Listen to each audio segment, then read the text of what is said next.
The gravity in the Valeni Human Cooperative Research Station never quite agreed with Nathan's spine. It wasn't wrong exactly, just opinionated. Every few hours, the artificial gravity field recalibrated itself with a soft hum and a polite apology message on the wall display, as if the station were aware it had nudged everyone's internal organs half a centimeter to the left and hoped no one minded. Nathan minded, but he had learned not to complain out loud. The station had a habit of logging complaints and responding with increasingly cheerful notifications. He was halfway through arguing with a diagnostic console when Kyreth entered the lab. "You're insulting it again," she said, voice calm, precise, and faintly amused. "I'm motivating it," Nathan replied without looking up. "There's a difference." Kyreth paused near the doorway, long ears angling slightly backward in a way that meant skepticism. She was barely over a meter tall, her boots equipped with subtle magnetic stabilizers to compensate for the gravity shifts. To human eyes, she looked almost human. Same limbs, same proportions, until you noticed the ears and the way her gaze never quite aligned with the standard focal planes of human design rooms. Everything here was built for people twice her height, and she navigated it with the weary expertise of someone who had spent years ducking under assumptions. "The console reports emotional distress," she said. "Again." "It started it," Nathan muttered, then finally turned around. "Good morning." "Good cycle," Kyreth corrected automatically, already moving toward her workstation. With a flick of her wrist, the lab tables lowered themselves to Valeni height, the mechanisms whining like reluctant animals. Nathan had once suggested a shared height compromise. Kyreth had stared at him until he apologized to the furniture. She activated a holographic lattice above her station, a web of softly glowing data nodes representing neural echo patterns from their latest xenocognitive scans. The lattice shimmered in pale blues and golds, responding to her gestures with eager precision. Nathan watched for a moment longer than strictly professional, then caught himself and turned back to his own terminal. "So," he said, "the station tried to feed me breakfast again." Kyreth's mouth twitched. "You are still eating the protein spirals? They're not bad if you don't ask what species they're optimized for." "They are optimized for Valeni digestive enzymes," she said, "which you do not possess." "Details." They worked in companionable silence for several minutes, punctuated only by the soft hum of the station and the occasional protest beep from Nathan's console. This was their rhythm: parallel focus, occasional verbal sparring, mutual trust that the other knew exactly what they were doing. Kyreth cross-referenced memory resonance curves while Nathan adjusted calibration fields, each of them correcting the other without ceremony. At one point, Nathan reached for a tool on the upper rack and realized, too late, that it had already been relocated. Kyreth stood beneath it, holding the device up at chest height. "You moved it," he said. "You left it within arm's reach," she replied. "That arm just wasn't yours." He took the tool, careful not to comment on the familiar twinge of embarrassment. "One of these days, the station will figure out adjustable storage." "Unlikely," Kyreth said. "It still thinks I am a child." The words were light, but something in them settled heavily between them. Nathan frowned slightly but said nothing, focusing instead on the data stream scrolling across his display. The scans were promising, evidence that Valeni neural structures could retain layered emotional imprints far longer than human models predicted. Groundbreaking if they could stabilize the results. Kyreth leaned closer to her hologram, ears tilting forward now, fully engaged. "If we adjust the resonance timing here," she said, "we might prevent the feedback loop." "You're assuming the lattice will accept a nonlinear input," Nathan said. "It will," she replied. "It always does when it thinks it's being clever." Nathan snorted. "That sounds suspiciously like you." She glanced at him, eyes bright. "I'll take that as a compliment." The station lights dimmed briefly as a maintenance drone passed overhead, its shadow stretching across the lab. For a moment, Kyreth's reflection overlapped with Nathan's on the polished floor. Small and large side by side, aligned by chance. She noticed it. She always noticed things like that. Her focus wavered, just for a second. Nathan, absorbed in recalibrating a field emitter, didn't see it. He did notice when Kyreth abruptly cleared her throat. "You should stop slouching," she said. "Your posture metrics are deteriorating." You have posture metrics on me? I have metrics on everything, she said. It's unsettling for everyone equally. That earned a laugh from him, warm and unguarded, and Kyreth felt the familiar tightening in her chest. She turned back to her work, long ears angling away, as if they could block out the sound. This was how it always went. Comfort, humor, intelligence. And beneath it, an unspoken distance she had learned to maintain with careful precision. Nathan was kind. Nathan was respectful. Nathan towered over her in every way the station architecture seemed determined to emphasize. She told herself, as she always did, that it was enough to work beside him, that wanting more was illogical, that humans preferred symmetry, familiarity, scale. The lattice pulsed softly, awaiting her next command. Kyreth, Nathan said after a moment, once we finish this run, I want to talk to you about something. Her hands stilled. About the project, he added quickly. Nothing ominous. She nodded, forcing lightness into her voice. You say that as if ominous is an option. With this station, always. She smiled despite herself, then resumed her work, unaware that this conversation, this ordinary, joking moment suspended in artificial gravity, was already drifting toward a point neither of them could yet calculate. The station adjusted its gravity at precisely the wrong moment. Kyreth was halfway across the auxiliary corridor, arms full of data slates, when the familiar hum shifted pitch. The floor dipped just enough to remind everyone that gravity here was a negotiated agreement rather than a law. Kyreth compensated instantly, boots locking with a faint magnetic click. The slates did not. They lifted, spun, and scattered like startled birds. Nathan, walking several steps behind her, watched the slow-motion chaos with the weary expression of someone who had seen this exact thing happen far too many times. I told the station to stop doing that during peak movement hours, he said. The station's wall display flickered to life. Request noted. Compliance probability, optimistic. Kyreth sighed and crouched, gathering the slates with practiced efficiency. It is aware of its crimes, she said. It simply does not feel remorse. Nathan knelt beside her, reaching for a slate that had drifted beneath a conduit panel. That's not true. It apologized to me earlier. For damaging your spine again? For being unexpectedly enthusiastic with the gravity field. She snorted before she could stop herself. The sound surprised them both. Kyreth straightened, ears angling forward in mild embarrassment, then composed herself.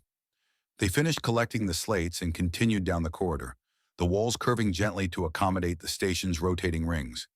Through the transparent panels to their right, a nebula smeared itself across the void in slow, luminous motion, colors bleeding into one another like wet paint. Nathan slowed his pace without consciously meaning to. He always did, walking beside Kyreth. Years of shared corridors had trained him better than any formal briefing.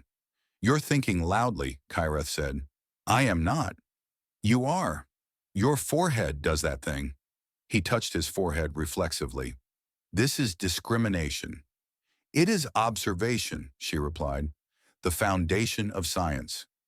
They reached the lift hub, where multiple gravity planes intersected in a way that made human interns nauseous and Valeni engineers smug. Kyreth stepped onto the platform and tapped her wrist interface. The lift hesitated, lights flickering. Do not, she warned the station. The lift dropped half a meter, stopped, then rose again, settling with theatrical precision. Nathan clapped once. Bravo! Kyreth gave the wall a flat look. I will remember this. As the lift carried them upward toward the research wing, Kyreth's thoughts drifted, uninvited, toward memories she preferred to keep archived and inaccessible. Other stations, other teams, other humans who had smiled politely and spoken slowly, as if volume and patience were interchangeable concepts. Humans who had praised her work and never once considered her anything beyond convenient brilliance packaged too small to take seriously. Nathan was different. That was the problem. You wanted to talk about the project, she said suddenly, cutting through the quiet. He glanced at her, startled. I did. Yes, I do. Soon. That is not a reassuring sequence of words. I'm refining the sequence, he said, like everything else. The lift doors opened onto the research wing, releasing them into a flurry of motion. Drones zipped overhead carrying equipment. A pair of Kalar scientists argued amiably near a holotank, their translucent skin rippling with color. Somewhere, an alarm chirped and was immediately silenced. Kyreth felt the familiar tightening in her chest, the sense of being both at the center of things and perpetually slightly out of scale. She adjusted her stride, ignoring the way her gaze naturally aligned with waist-level surfaces. At her station, she activated the memory lattice again, watching the data bloom into three-dimensional complexity. The lattice responded eagerly, threads of light weaving into patterns that mirrored Valeni emotional encoding. Beautiful, dangerous, revolutionary. Nathan leaned over her shoulder, careful, always careful, to study the projection. If this works, he said, we rewrite half the assumptions about long-term emotional memory. And invalidate at least 3 very confident papers, Kyreth added. Those are my favorite kind. She smiled faintly, then focused on adjusting the parameters. The lattice pulsed, stabilizing under her guidance. For a moment, the universe narrowed to equations and probabilities, to the comfort of things that behaved as expected, until it didn't. A feedback spike rippled through the lattice, sharp and unexpected. Kyreth's ears flattened instinctively as she compensated, hands flying over the controls. Nathan swore under his breath and rerouted power. The lattice settled, its glow dimming to a steady hum. Kyreth exhaled slowly. It mirrored a defensive response, she said, triggered by perceived imbalance. Nathan frowned. Imbalance of what? Scale, she replied automatically, then froze. He looked at her, puzzled. Scale of the input signal? Yes, she said too quickly. That. They worked in silence for a while after that. Nathan tried not to notice the way Kyreth's movements had grown tighter, more precise. She tried not to notice the way he kept glancing at her, concern etched into the lines of his face. Eventually he broke. You know, he said carefully, the grant committee approved preliminary expansion. Longer timeline, more autonomy. Her hands stilled. You did not tell me this. I wanted to talk to you first. She turned to face him fully, looking up, long ears angling outward in guarded alertness. Why? Because I want you as my partner on it, he said, formally, long-term. The station hummed. A drone passed overhead. Somewhere something beeped. Kyreth stared at him, her mind racing through calculations she had spent years perfecting. Risk, probability, outcome, emotional exposure. Humor surfaced, brittle but automatic. That is a terrible idea, she said lightly. You will regret it. He smiled. That's a risk I'm comfortable with. Her chest tightened. She looked away, focusing on the lattice, on the clean logic of light and data. I need time, she said. Take all the time you need. She nodded, already retreating behind familiar defenses, unaware that the assumptions she relied on were beginning to destabilize, just like the lattice, quietly, persistently, and beyond her control. Kyreth did not sleep well after that. Sleep on the station was a negotiated truce between biology and machinery. Lights dimmed on a cycle designed to soothe multiple species, and the ambient hum softened to what the station's designers insisted was a comforting frequency. Kyreth lay awake anyway, staring at the faint glow lines tracing the curve of her quarter's ceiling, replaying Nathan's words with the precision of a flawed simulation. Partner, long-term, comfortable with the risk. Her quarters were Valeni standard, which meant everything was low, compact, and efficient. She could cross the room in 4 steps. The bed fit her perfectly. That, too, was a thought she did not follow to its conclusion. When she finally rose, the station greeted her with a cheerful status update projected onto the wall. Good cycle, Kyreth. Gravity stability, acceptable. That is a generous assessment, she murmured, pulling on her boots. The research wing was quieter than usual when she arrived, the artificial dawn still spreading through the station rings. Nathan was already there, of course. He always was.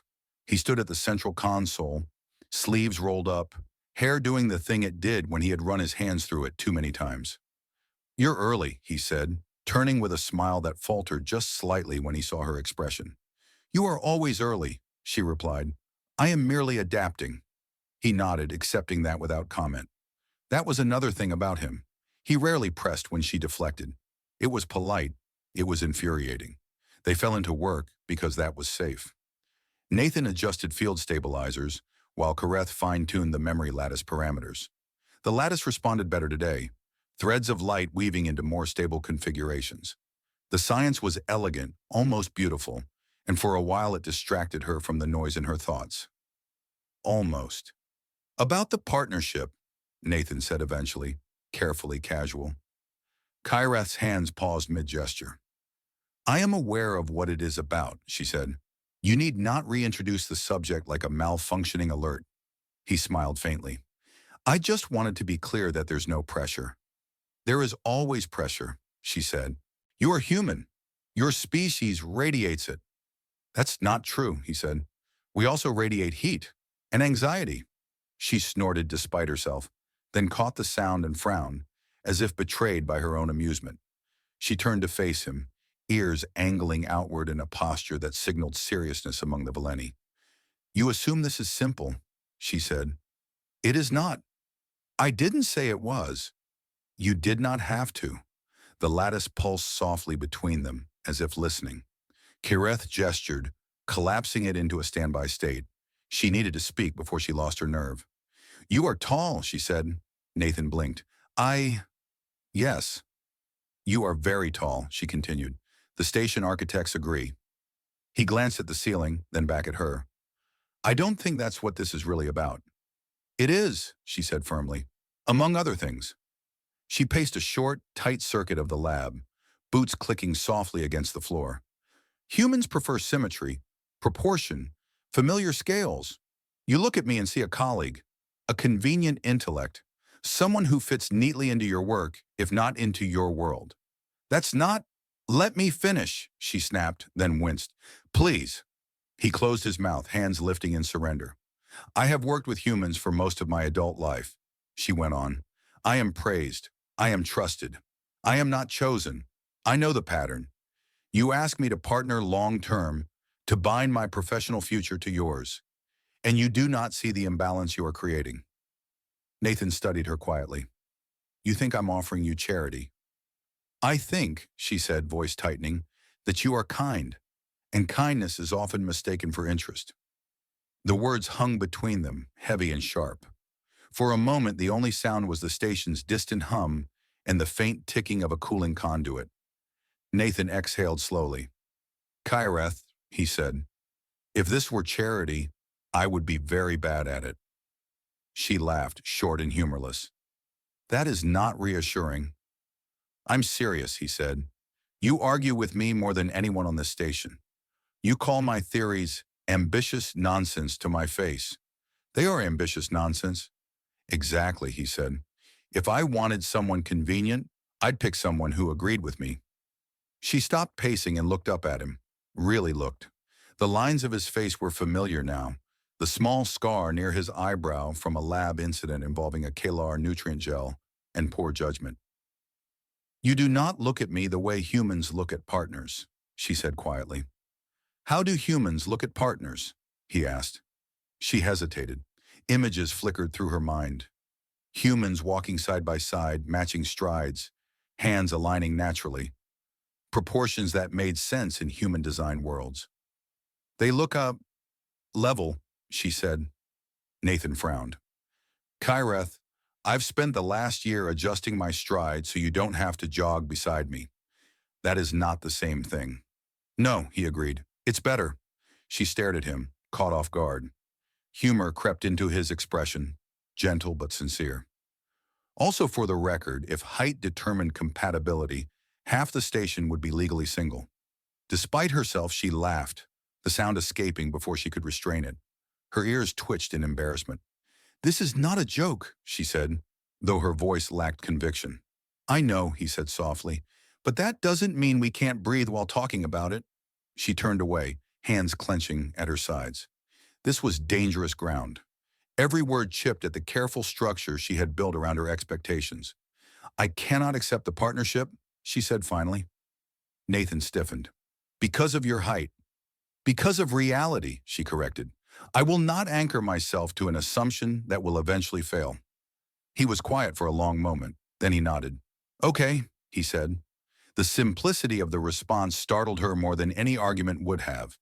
You accept that? I respect it, he said. They're different things. She swallowed, unsure whether she felt relief or disappointment. Then we proceed as before. As before, he agreed. They returned to their stations, the lattice blooming back to life between them. The science resumed, precise and absorbing, but something had shifted. An imbalance, perhaps, or the beginning of one. Kyreth focused on the equations, on the certainty of numbers. She told herself she had made the logical choice. The station lights dimmed slightly as if unconvinced. Kyreth avoided Nathan for exactly 3 days. This required effort, planning, and one near collision with a maintenance drone that had no concept of personal space or emotional avoidance. The station, traitorous as ever, did not assist. Corridors narrowed, lift schedules aligned. Shared lab access windows overlapped with infuriating precision.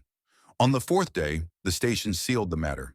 The artificial garden dome was Kyreth's refuge, a rotating sphere of engineered soil, Valeni moss analogs, and bioluminescent plants that pulsed softly in hues designed to calm multi-species nervous systems. The gravity here was gentler, tuned to Valeni comfort. Kyreth sat on a low stone bench, knees drawn slightly inward, watching a cluster of floating pollen spores drift like lazy stars. She was recalculating a resonance model in her head when a shadow fell across the bench. I knew it, Nathan said. You're hiding. She closed her eyes. I am conducting vital research. On glowing plants? They are very complex, she said. You would not understand. He smiled despite himself and sat down carefully on the far end of the bench. Too carefully. The bench creaked, protested, and then stabilized with a faintly offended vibration. Sorry, he murmured to the bench. Kyreth sighed. You are too large for Valeni furniture.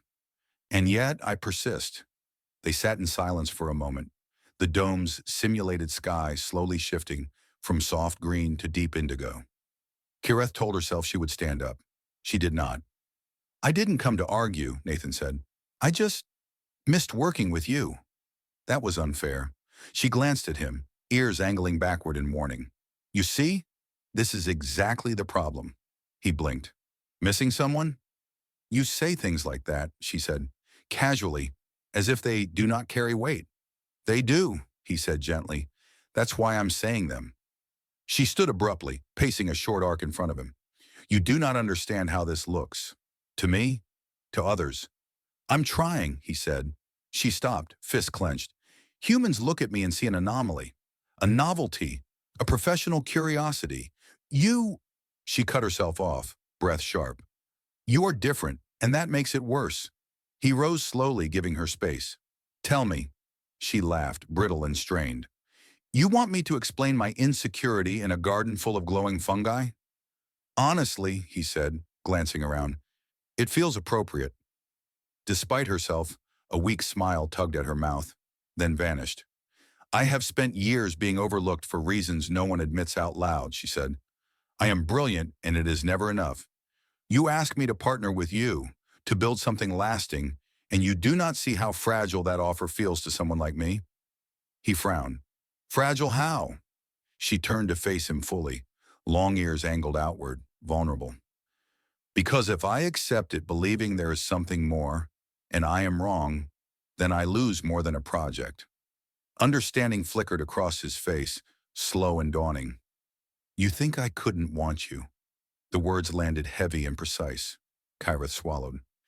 I think you are human, she said, and humans prefer partners who do not need to look up at them. Silence stretched. Somewhere a bioluminescent vine pulsed brighter, as if leaning in. Nathan rubbed the back of his neck. Okay, he said. We're doing this now. She bristled. Doing what? Honesty, he said. Uncomfortable, poorly timed honesty. She folded her arms. This will not go well. It rarely does, he agreed. He took a breath. Kyreth, your height has never factored into how I see you. Not once. Not as a limitation. Not as a flaw. The only time I think about it is when the station designs something stupidly tall. That is not... Let me finish, he said, echoing her own words from days earlier. She froze. I like you, he said simply. Not because you're small, not despite it, just you, your mind, your sarcasm, the way you dismantle my arguments and then pretend you didn't enjoy it. Her throat tightened. That is not attraction. It is, he said softly. For me. She shook her head, disbelief flooding her features. You are saying this out of pity. No, he said firmly. I'm saying it because I've been trying not to say it for months. The garden hummed. The artificial sky dimmed, responding to elevated emotional markers in the air. I am not a fantasy, she whispered. I am not something to be indulged. I know, he said. That's why I'm terrified of getting this wrong. Her defenses cracked. Tears welled suddenly, fiercely, catching her off guard. She turned away, shoulders trembling. Kyreth! Do not, she said, voice breaking. Do not follow me out of habit. He stepped closer anyway, carefully, stopping well within her peripheral vision, but not touching her. I'm here because I want to be. She cried then, quietly at first, then openly, years of dismissal unraveling all at once. He remained still, an anchor rather than a force, until finally she leaned forward, forehead pressing gently against his chest. He froze. Then slowly, awkwardly, he rested a hand between her shoulders, as if afraid she might disappear. You fit, he murmured, attempting humor through the emotion. I've noticed. She laughed weakly through tears. You are terrible at timing. I've been told. They stood there, mismatched and perfectly aligned, as the garden's light softened around them, and something long assumed impossible began, at last, to feel real. The next morning, the station attempted to act as if nothing significant had happened. It adjusted the gravity with its usual imprecision, pulsed the corridor lights through their gentle spectrum, and played the soft, ambient tones designed to keep interspecies heart rates within acceptable parameters. Kyreth noticed all of it. She noticed everything now, as if her senses had been quietly recalibrated overnight. She stood in her quarters longer than necessary, staring at her reflection in the polished surface of a storage panel. Same face, same long ears angling slightly outward when she was uncertain. Same height that had shaped so many conclusions before anyone had bothered to ask her opinion. Nothing had changed, except everything. When she entered the research wing, Nathan was already there, leaning against the central console and pretending very badly to be absorbed in a data stream that had not updated in several minutes. You are staring, she said. He jumped. I was waiting. For the data. For you, he admitted, then winced. That sounded more intense than I meant it to. She surprised him by smiling. A real one.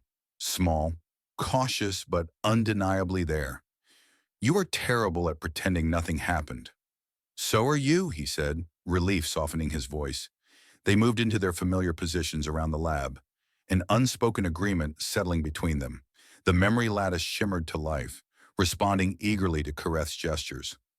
Nathan adjusted the peripheral scanners, his movements slightly too careful, like someone navigating a low-gravity field for the first time. You can stand normally, she said. I am standing normally. You are leaning away from me. I am giving you space. You are giving the wall space, she corrected. It does not require it. He snorted and shifted closer, posture relaxing. Sorry, I'm recalibrating. Humans recalibrate poorly, she said. You should write that down. They worked, and the science flowed more smoothly than it had in days. The lattice stabilized under combined input, threads of light weaving into complex, resilient structures. Kyreth watched the data with professional satisfaction and something warmer beneath it. The system was responding not just to precision, but to balance.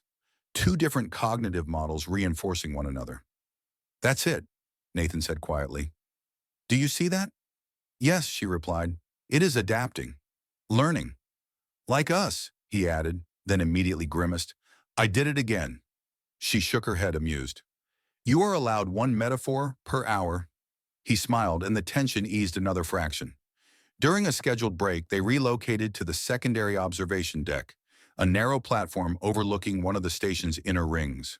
Below them, cargo pods drifted along magnetic rails, guided by unseen fields. The vastness of space pressed in through the transparent barrier, endless and indifferent. Nathan leaned on the railing. Kyreth sat on a low bench beside him, legs swinging slightly. "I meant what I said," he began, then paused. "About not fetishizing you." She glanced at him. "That is a strange sentence to hear unprompted." "I know," he said. "I just want you to understand that my interest in you isn't about scale, or novelty, or anything like that." She studied the slow movement of the pods below. "You are concerned I will not believe you." "Yes." She considered him for a long moment, then spoke softly. "I do not know how to accept attraction that does not come with conditions." He absorbed that, nodding. "We can go slow." She arched an ear. "You say that, but your species defines slow optimistically." He laughed. "Fair." A service drone drifted past, projecting a reminder about hydration protocols. Kyreth waved it away with practiced irritation. "See?" Nathan said. "Even the station ships us unsolicited advice." "At least it is consistent," she replied. "Unlike people." He turned toward her. "Kyreth, are you okay?" The question was simple, but it struck deeper than she expected. She hesitated, then shrugged. "I am adjusting. My assumptions have been destabilized." "That sounds serious." "It is," she said. "I have built entire models around the idea that I am unlovable to humans. They were very efficient models. And now? And now they are failing," she admitted. "Spectacularly." He smiled gently. "We can debug them." She laughed, surprising herself with the sound. "Together?" "Preferably," he said. "I'm terrible at emotional algorithms on my own." The station lights dimmed slightly, responding to their proximity. Kyreth noticed and rolled her eyes. "It is becoming invasive." Nathan glanced at the lights. "It ships us now." She shook her head, then grew serious again. "You understand that this does not erase years of dismissal." "I know," he said. "I'm not trying to erase them. I just want to be an alternative data point." She looked up at him, eyes bright and uncertain. "You are a disruptive variable." "I get that a lot." They sat in companionable silence, watching the station's endless motion. Kyreth felt something unfamiliar settle in her chest. Not certainty, not yet, but possibility. It was fragile, but real. When they returned to the lab, the lattice awaited them, glowing steadily. Kyreth stepped closer to Nathan this time. Not out of necessity, but choice. He noticed. He did not comment. The science continued. So did they. 2 weeks later, the station started remembering them. Not in the poetic way humans like to imagine, with walls absorbing confessions and vents carrying secrets, but in the literal, irritating way only a research station with adaptive learning systems could manage. The cooperative had been designed to optimize comfort across species by watching movement patterns, voice stress markers, and workflow habits. Kyreth had once praised the concept. Nathan had once called it a polite stalker. Both opinions had aged poorly. It began with the lights. Kyreth stepped into Lab 7, in the overhead illumination warmed by several degrees, shifting to the softer spectrum Valeni eyes preferred. Nathan followed a heartbeat later, and the light recalibrated again, widening toward human standards. The result was a compromise that pleased no one and made the lab look like a sunset having an identity crisis. Kyreth stopped in the doorway. "It has learned," Nathan glanced up, "that you like the warm spectrum?" "That you are attached to me," she corrected. His ears, he didn't have ears like hers, but his eyebrows did an excellent imitation, lifted. "The station thinks we're attached. It adjusted for both of us as a unit," she said flatly. "It did not do that before?" Nathan's mouth twitched. "Congratulations. We've been categorized." Kyreth sighed and walked in, boots clicking with exaggerated dignity. "I dislike being data." "You and I both," Nathan said, then added. "But we are literally researchers. That is different." "Of course." They moved into their familiar positions. The memory lattice hovered between their stations now, larger than before, its threads denser and more complex. They'd progressed from basic resonance stability into a new phase, emotional imprint layering. The theory was simple in concept, dangerous in execution, using Valeni neural patterns to store multiple emotional states without interference, like stacking transparent sheets of color without muddying the result. Nathan had called it emotional lasagna, and Kyreth had threatened to revoke his access to metaphors permanently. Today the lattice was restless, pulsing faintly as if impatient. Kyreth initiated the calibration sequence, fingers dancing through holographic controls. Nathan monitored the field stabilizers, his voice low as he read off numbers. "Your amplitude is drifting," she said. "My amplitude is fine," he replied automatically, then paused. That sounded wrong. Kyreth's ears angled forward in amusement. "It sounded like a medical complaint," Nathan groaned. "Please don't tell the station. It will schedule me a checkup." As if summoned, a wall display blinked. "Health advisory. Amplitude drift may indicate fatigue. Consider rest." Kyreth stared. "It hears everything." Nathan pointed at the display. "Polite stalker." They worked through the first sequence without incident. The lattice stabilized, its threads brightening into an elegant geometry. Kyreth felt that familiar satisfaction. Science aligning, logic unfolding. She also felt the warmth of Nathan's presence, steady and close. No longer a threat, but a constant variable she was learning to trust. Trust was complicated. Kyreth discovered that believing someone wanted her did not erase the years of believing no one could. Her body reacted before her mind did. When Nathan stood too close behind her, she sometimes stiffened, anticipating mockery that never came. When he laughed at her jokes, she sometimes searched his eyes for pity and found only genuine amusement. One afternoon, as they reviewed data in the secondary analysis room, Nathan reached across the table to adjust a projection. His sleeve brushed her hand, barely a touch. Kyreth jolted as if shocked, ears snapping backward. Nathan froze instantly. "Sorry. Too much?" Kyreth stared at her own hand, as if it had betrayed her. "No," she said too quickly. Then softer, "I am reacting to old inputs." He nodded slowly. "Okay, thank you for telling me." She exhaled, tension draining. He hadn't laughed. He hadn't looked embarrassed. He hadn't made it about himself. He had simply accepted her boundary as real. It was disorienting. Later in the lab, the lattice threw an unexpected spike. The threads brightened violently, then twisted, producing a rapid cascade of mirrored patterns, defensive loops, like the ones Kyreth had seen before. Nathan swore and reached for the emergency dampener. "What triggered that?" Kyreth's heart hammered. "It is responding to..." Her eyes flicked to the data overlay. A new variable had entered the system. Proximity correlation. The lattice was mapping not only emotional imprints, but the researchers' own behavioral patterns around it. It was learning from them, about them. Kyreth's ears flattened. "It is correlating our emotional states." Nathan blinked. "Wait, how would it even..." Kyreth snapped her fingers, pulling up the sensor logs. "The station's environmental monitors. It tracks stress markers. It feeds them into the lattice stabilization algorithm." Nathan stared at the numbers. "So the station is basically watching us," Kyreth finished, voice tight. Nathan looked genuinely horrified. "That's a privacy nightmare." "It is also," Kyreth said grimly, "an accidental breakthrough." He looked at her. She looked back. For a moment, they were united in equal parts disgust and scientific fascination. Nathan rubbed his face. "So the lattice spiked because it thinks we're emotionally linked?" Kyreth's mouth tightened. "It thinks our emotional states influence the field stability, which is correct." Nathan made a pained sound. "I hate when the terrifying system is correct." Kyreth, despite everything, felt a laugh bubbling up. "You built it." "I did not build this," he protested. "I built a lattice. The station built a romance algorithm." "That is not what it is." He pointed at the datum.